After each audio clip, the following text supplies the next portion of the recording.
The dread tribunal of 5 judges, public prosecutor and determined jury, sat every day. Their lists went forth every evening, and were read out by the jailers of the various prisons to their prisoners. The standard jailer joke was, "Come out and listen to the evening paper, you inside there."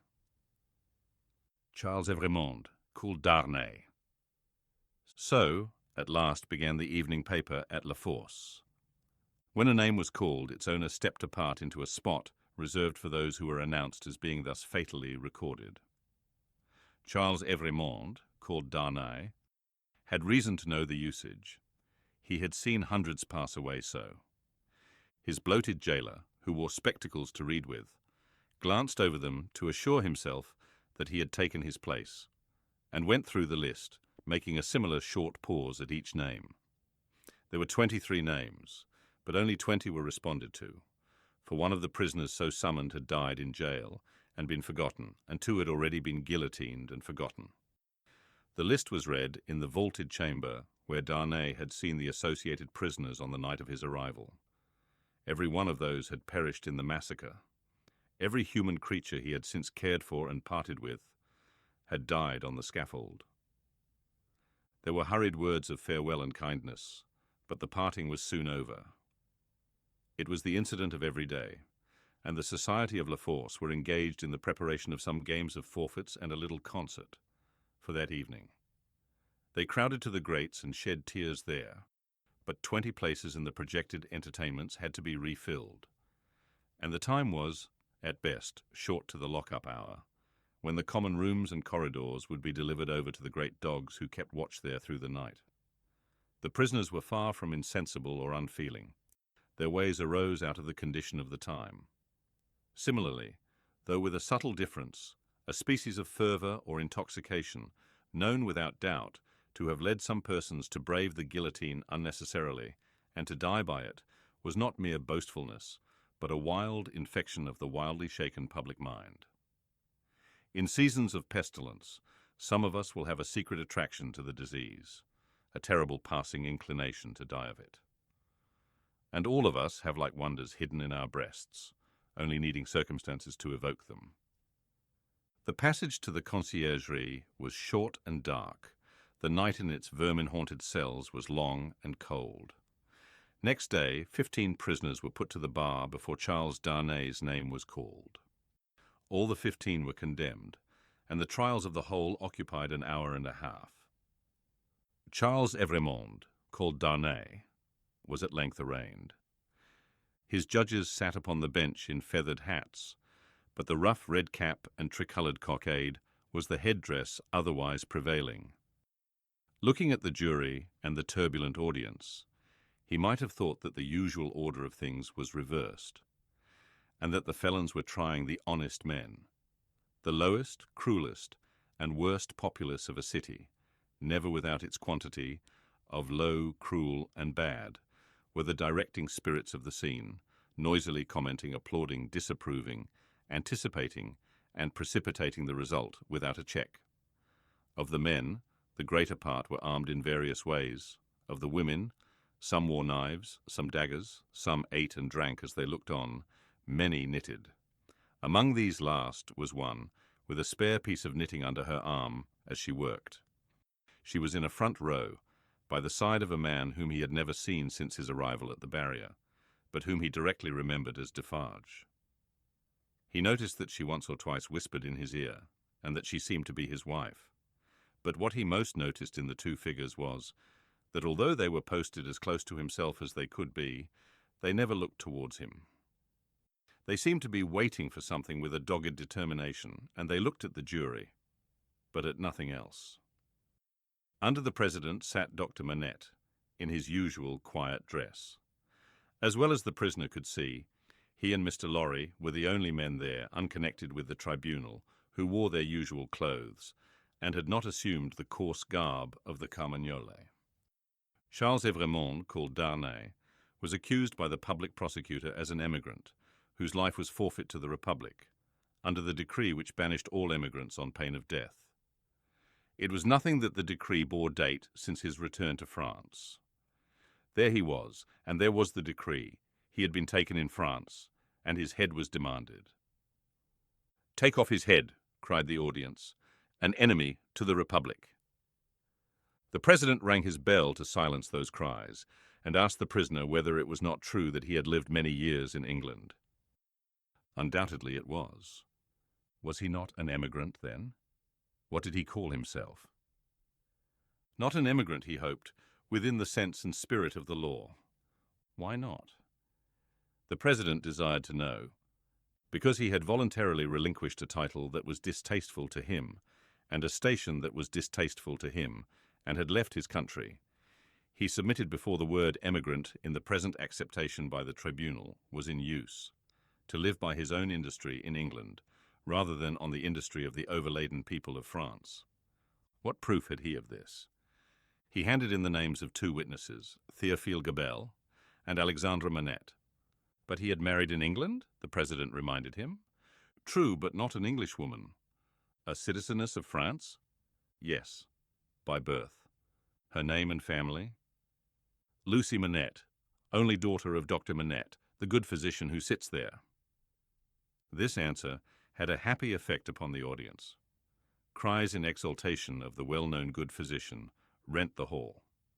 So capriciously were the people moved, that tears immediately rolled down several ferocious countenances, which had been glaring at the prisoner a moment before, as if with impatience to pluck him out into the streets and kill him. On these few steps of his dangerous way, Charles Darnay had set his foot according to Dr. Manette's reiterated instructions. The same cautious counsel directed every step that lay before him, and had prepared every inch of his road. The president asked why had he returned to France when he did, and not sooner. He had not returned sooner, he replied, simply because he had no means of living in France, save those he had resigned, whereas in England he lived by giving instruction in the French language and literature. He had returned when he did, on the pressing and written entreaty of a French citizen, who represented that his life was endangered by his absence. He had come back to save a citizen's life, and to bear his testimony, at whatever personal hazard, to the truth. Was that criminal in the eyes of the Republic? The populace cried enthusiastically, "No," and the president rang his bell to quiet them, which it did not, for they continued to cry, "No," until they left off of their own will. The president required the name of that citizen. The accused explained that the citizen was his first witness.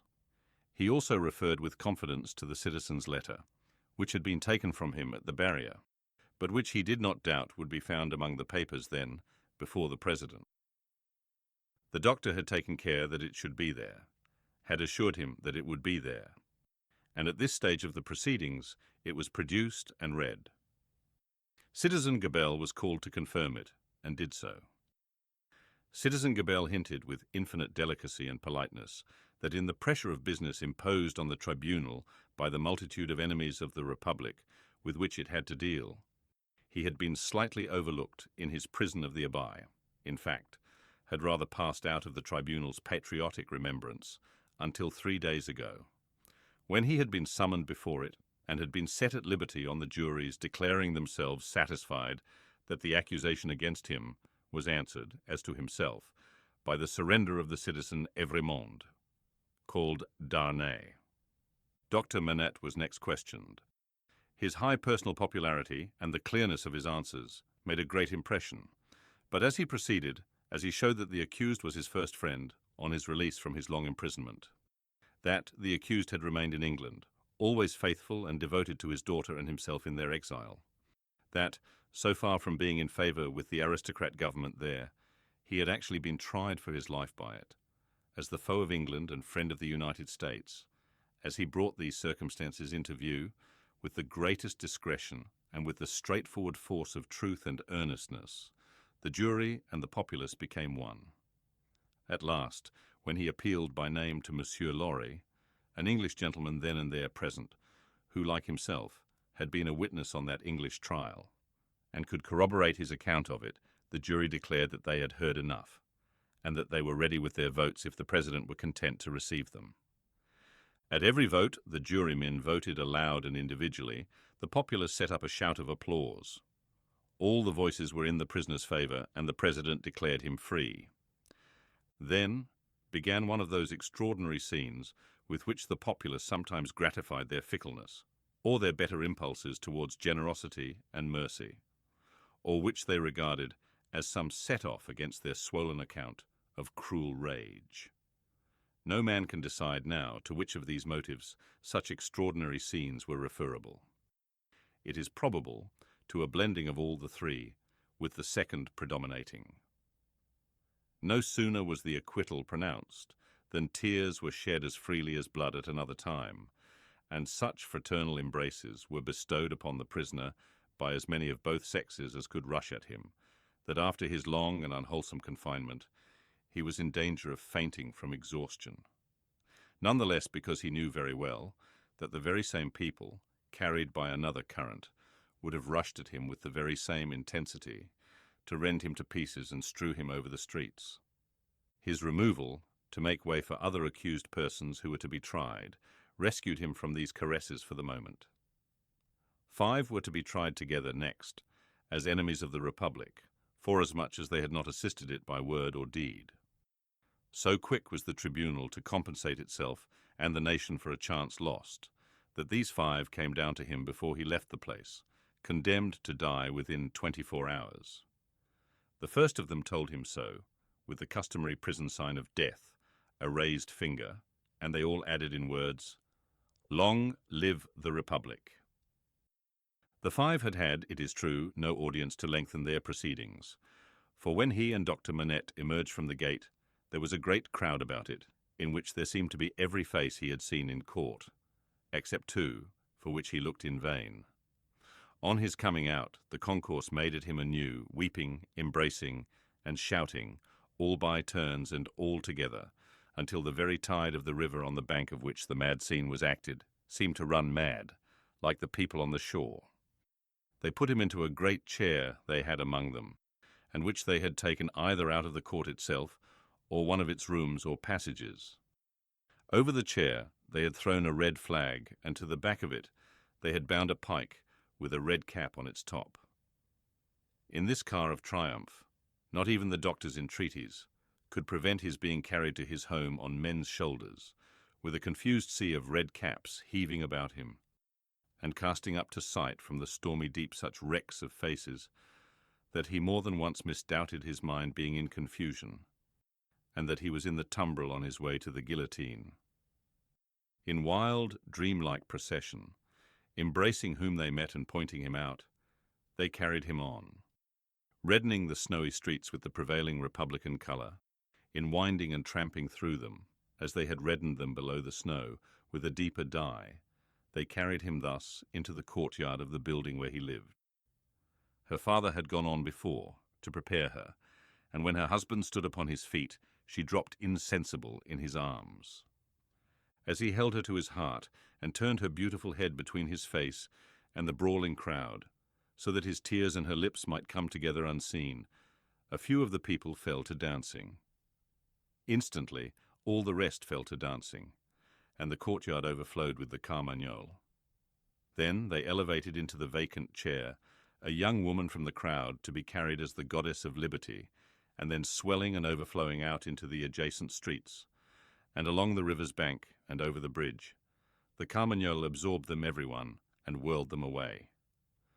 After grasping the doctor's hand, as he stood victorious and proud before him, after grasping the hand of Mr. Lorry, who came panting in breathless from his struggle against the waterspout of the carmagnole, after kissing little Lucy, who was lifted up to clasp her arms round his neck, and after embracing the ever-zealous and faithful Pross, who lifted her, he took his wife in his arms and carried her up to their rooms.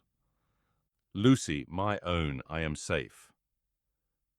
Oh, dearest Charles, let me thank God for this on my knees as I have prayed to him." They all reverently bowed their heads and hearts. When she was again in his arms, he said to her, "And now speak to your father, dearest. No other man in all this France could have done what he has done for me." She laid her head upon her father's breast, as she had laid his poor head on her own breast, long, long ago. He was happy in the return he had made her. He was recompensed for his suffering. He was proud of his strength. "You must not be weak, my darling," he remonstrated. "Don't tremble so. I have saved him.